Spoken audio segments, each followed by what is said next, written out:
ఇది సందర్భం కాకపోయినా నేను ఈ విషయం చెప్పదలుచుకున్నాను.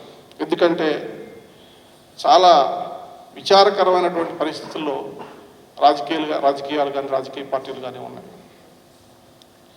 4 సంవత్సరాల 11 నెలల 2 రోజులు ఒక పార్టీలో అధికారం అనుభవించి ఎలక్షన్ నోటిఫికేషన్ వచ్చే ఒక రోజు ముందు పార్టీ మారి మళ్ళా గెలవబోయేటటువంటి పార్టీలో చేరి మళ్ళా అధికారం అనుభవించడానికి సిద్ధంగా ఉన్నటువంటి దుర్మార్గమైనటువంటి పరిస్థితి ఈరోజు సమాజంలో ఉంది.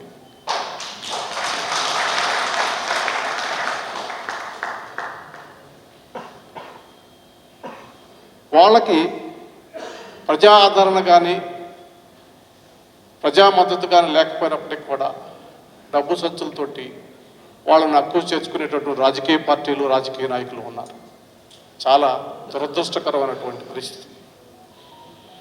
పార్టీ ఆధారిత ప్రజాస్వామ్యానికి విలువ లేనటువంటి రోజులు.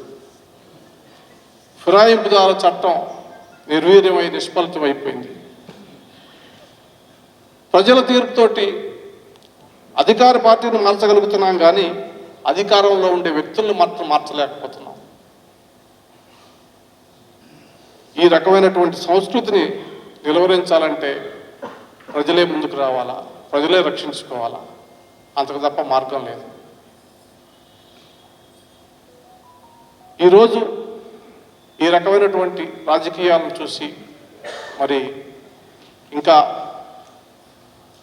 మున్ముందు ఏ రకమైనటువంటి పెడదూరం చూడబోతున్నాం అనేటటువంటి భయంలో సమాజం బతుకుతుంది. అటువంటి ప్రజల గురించి ఆలోచించినటువంటి